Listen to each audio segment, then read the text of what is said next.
के प्रोजेक्ट को लॉन्च करके केंद्र सरकार के सहयोग से एनसीआर क्षेत्र के साथ दिल्ली की कनेक्टिविटी में सुधार के लिए 1000 करोड़ रुपए आवंटित करने का प्रस्ताव है।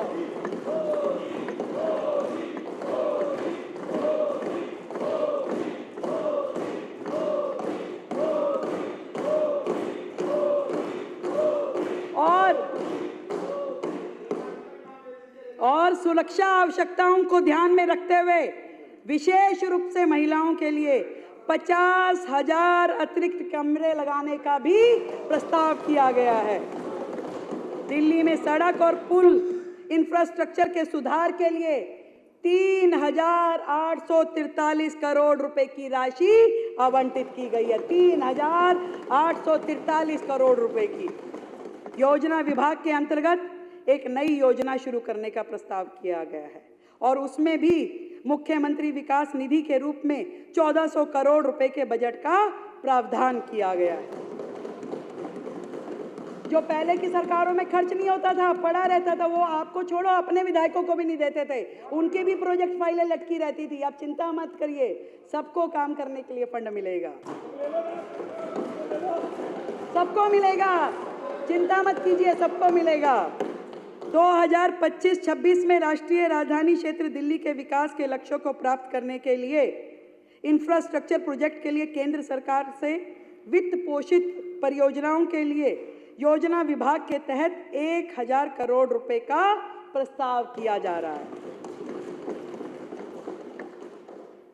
आज हम एक बार फिर दिल्ली को नया रूप देने के लिए प्रतिबद्ध है। हम एक ऐसी मजबूत और पारदर्शी नींव रखेंगे जिसे फिर कोई कमजोर ना कर सके। हमारा सपना है एक समृद्ध, सशक्त दिल्ली का, एक वैश्विक शहर जो हर चुनौती का सामना कर सके और दुनिया में नेतृत्व करने की क्षमता रखता हो, ऐसा शहर दिल्ली को बनाना है अध्यक्ष जी। देश की राजधानी होने के बावजूद दिल्ली का बहुत बड़ा हिस्सा आज भी झुग्गी झोपड़ी और जे कॉलोनियों में रहता है। पिछले कई वर्षों से भारी भरकम बजट रखा जाता था परंतु खर्च नहीं होता था और उनमें बेसिक सुविधाएं भी मुहैया नहीं करवाई गई। कितने दुर्भाग्य की बात है। अध्यक्ष महोदय, भारत रत्न आचार्य विनोबा भावे जी ने कहा कि वास्तविक उन्नति तभी हो सकती है जब उसका लाभ सभी को प्राप्त हो, ना कि कुछ लोगों तक सीमित हो। सभी को प्राप्त होना चाहिए, तभी रियल डेवलपमेंट किसी राज्य की संभव है। और इसलिए झुग्गी झोपड़ी और जे कॉलोनियों में बुनियादी सुविधाएं मुहैया करवाने के लिए सरकार की ये सबसे बड़ी प्राथमिकता है। हम झुग्गी झोपड़ी और जे कॉलोनियों के विकास के लिए ड्यूसिप को 696 करोड़ रुपए आवंटित करने जा रहे हैं। 696 करोड़ रुपए। आज भी झुग्गी के लोग गंदे टॉयलेट ब्लॉक इस्तेमाल करने के लिए मजबूर हैं। आज भी वहाँ बहन बेटियों के नहाने के लिए स्नान घर नहीं है। आज भी उनके बच्चों को खेलने के लिए कोई झूले नहीं है। आज भी वहाँ नालियाँ खड़ंजे बुरी तरीके से टूटे हुए हैं। ये लोग केवल वोट लेने के लिए वहाँ जाते हैं, उनको डराते हैं भाजपा आएगी झुग्गी तोड़ देगी। हम बताना चाहते हैं कि हमने 700 करोड़ रुपए का फंड झुग्गी की डेवलपमेंट के लिए वहाँ पे, जो कि आपकी तुलना में 157% अधिक है, ये जहाँ पे फुटपाथ बनेगा, जहाँ पे नाली खड़ंजा बनेगा, जहाँ शौचालय बनेंगे, स्नान घर बनेंगे, शिशु वाटिकाएं बनेंगी, इन सारे मदों में खर्च करने के लिए हमने ये बजट रखा है। पहली बार इतिहास में अब झुग्गी वाले भी अपना जीवन जी सकेंगे। पिछली बार अध्यक्ष जी,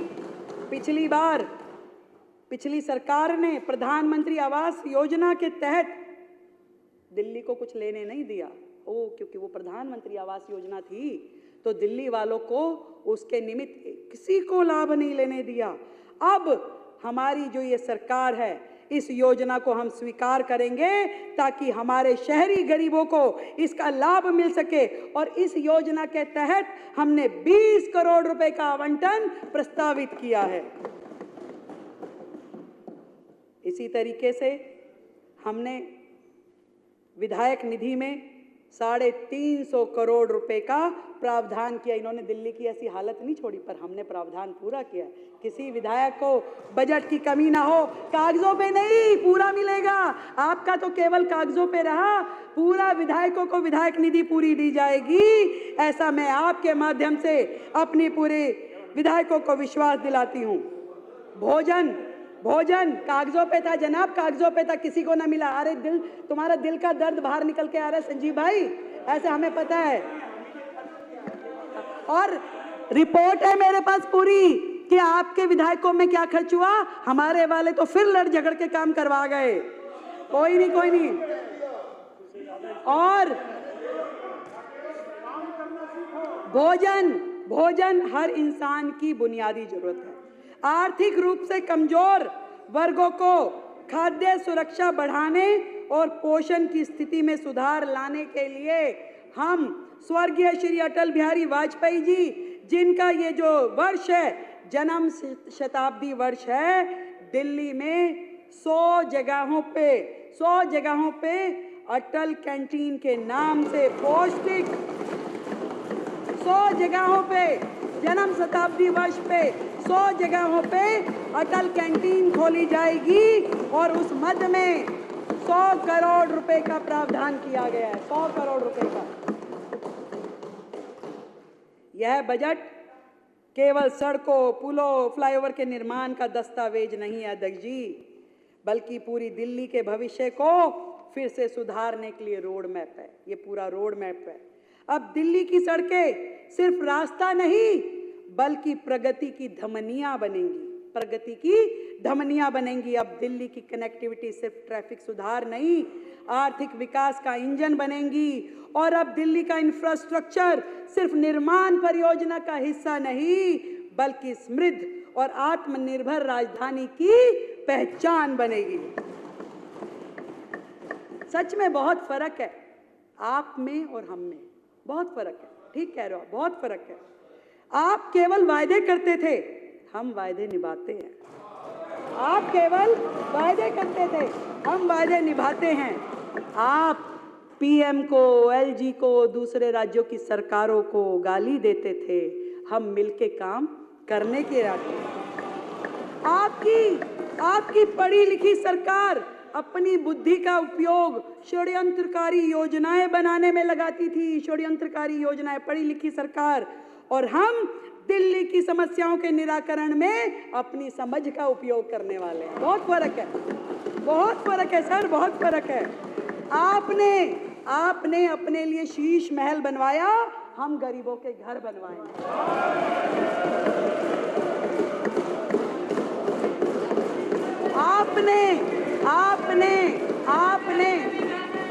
आपने अपने लिए लाखों रुपए के पॉट बनवाए, टॉयलेट पॉट। हम झुग्गी वालों के लिए शौचालय बनवाएंगे, हम झुग्गी वालों के लिए शौचालय बनवाएंगे, स्नान घर बनवाएंगे। बहुत फर्क है आप में और हम में। आपने दिल्ली से इकट्ठा किया हुआ राजस्व, टैक्स का पैसा पूरे देश की एडवर्टाइजमेंट करने में खर्च किया, दूसरे राज्यों में जाके चुनाव लड़ने के लिए खर्च किया। पहला मुख्यमंत्री है भाई, पहला मुख्यमंत्री जो एक राज्य का मुख्यमंत्री है और प्रधानमंत्री बनने के लिए कूद के यहाँ जाऊंगा, वहां जाऊंगा, यहाँ जाऊंगा। पहला राज्य। बहुत फर्क है सर, बहुत फर्क है आप में और हम में। हम उसी पैसे को, एमएलए भी नहीं रहा, कोई बात नहीं, दिल्ली की जनता ने जो तय किया, हम उसी पैसे को दिल्ली के लिए अस्पताल, स्कूल और सड़कें बनाने में खर्च करने वाले हैं। आपने अधिकारियों के साथ हमेशा दुर्व्यवहार किया, सारी दुनिया जानती है, सबको पता है, परंतु हम अधिकारियों के साथ सामंजस्य स्थापित करके काम करने में विश्वास रखते हैं। बहुत फर्क है आप और हम में। आप हाथ की सफाई जानते हो, आप हाथ की सफाई जानते हो, और कूड़े की सफाई तो हमें ही करवानी पड़ेगी, कूड़े के पहाड़ हमें ही उठवाने पड़ेंगे। बहुत फर्क है। आप केवल बातें बनाते थे, हम विकसित दिल्ली बनाएंगे। बहुत फर्क है, बहुत फर्क है। और ये भी बता दूं आपको कि कुछ देर की खामोशी है, फिर शोर भी आएगा, कभी तुम्हारा दौर आया था, अब हमारा दौर आएगा।